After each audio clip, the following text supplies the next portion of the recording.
ustedes veían dos videos en la conferencia anterior, donde explícitamente se ve una forma radicalizada de violencia, pero en realidad, entre el blanco y el negro, hay múltiples grises que también es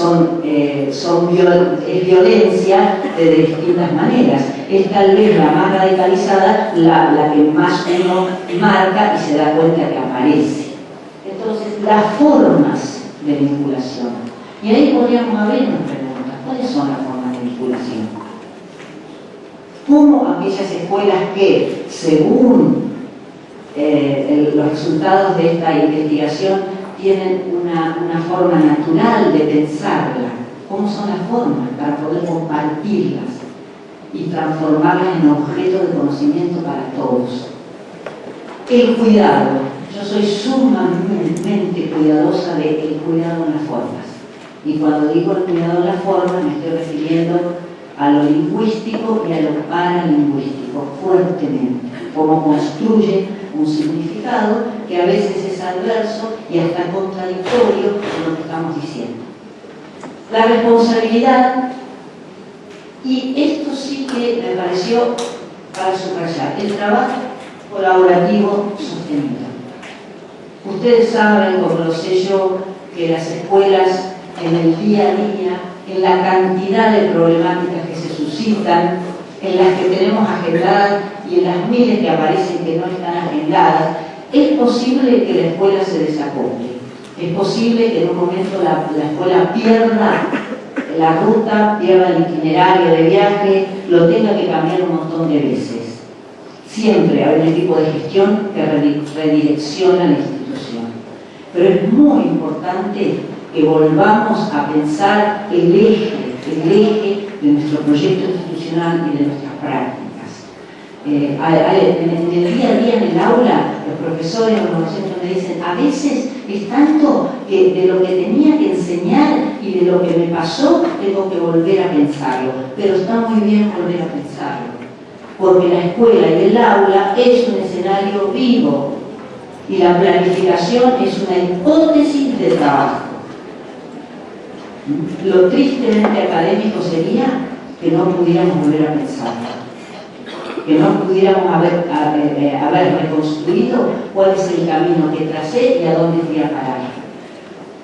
Y esto del trabajo sostenido implica justamente un plan, un proyecto de trabajo, una hipótesis que me vuelva a la ruta de vez en cuando y que pueda incorporar y pueda reflexionar y no naturalizar ese proyecto que en realidad se va haciendo en el día a día y que entre el documento escrito y la práctica ustedes saben bien qué distancia queda.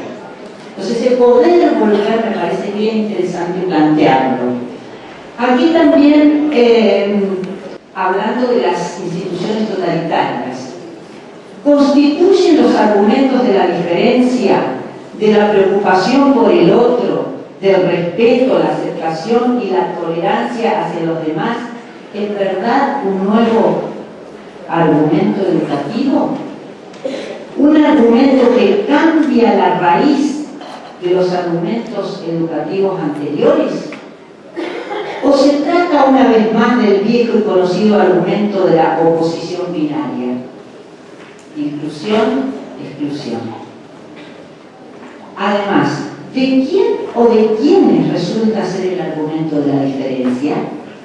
Volvemos sobre la construcción del nosotros inclusivo, de mínima extensión o de máxima extensión, o de exclusión.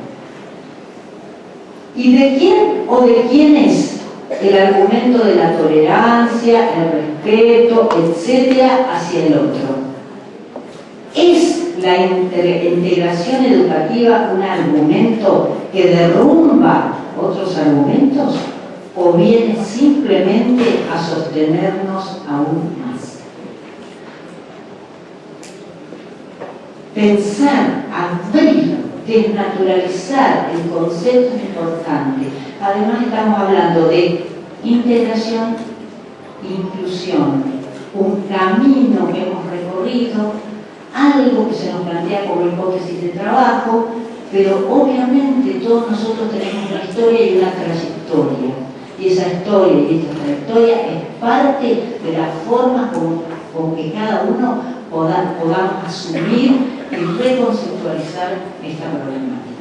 No olvidándonos y no borrándonos aquello que nos marcó y que nos dejó huellas y demás, abordaremos algo que aparece como nuevo, mejor y posible de realizar, pero no negando la propia historia de cada uno, que esto es justamente lo más difícil y complejo en las políticas públicas. Reconocer la historia de los sujetos, la implicación de los sujetos. Sí, perdón. El estilo de gestión del equipo directivo. Y yo sí acá no parafraseo, lo traje a colación. Ellos hablan de hacer a la par.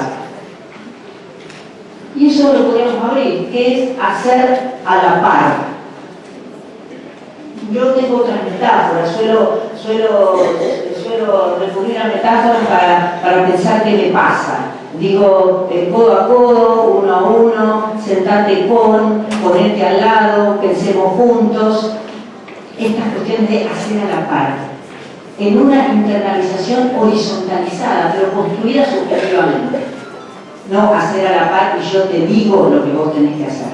El hacer a la par vuelve a interpelar nuestras categorías subjetivas respecto de la relación con el otro.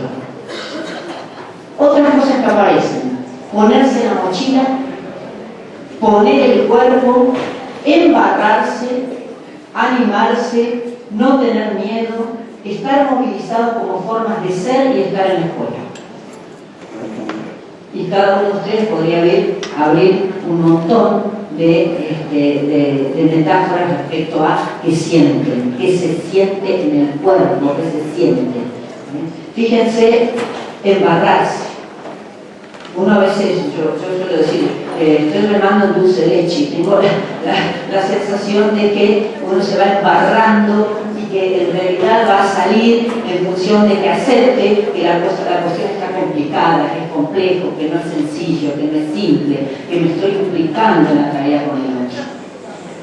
Y fíjense que dice, estar movilizados como formas de ser y estar.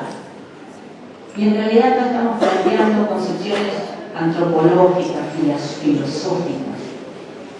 ¿Qué concepción de ser y estar en la institución, con los chicos, con el otro? En definitiva, ¿qué concepciones de inclusión? Bien.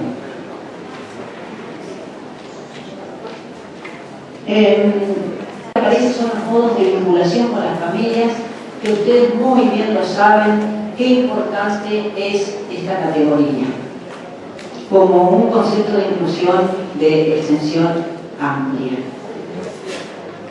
Y algo que me parecía interesante pensar en los resultados que aparecen en la investigación es: la escuela es un referente de la comunidad y aún sigue siéndolo.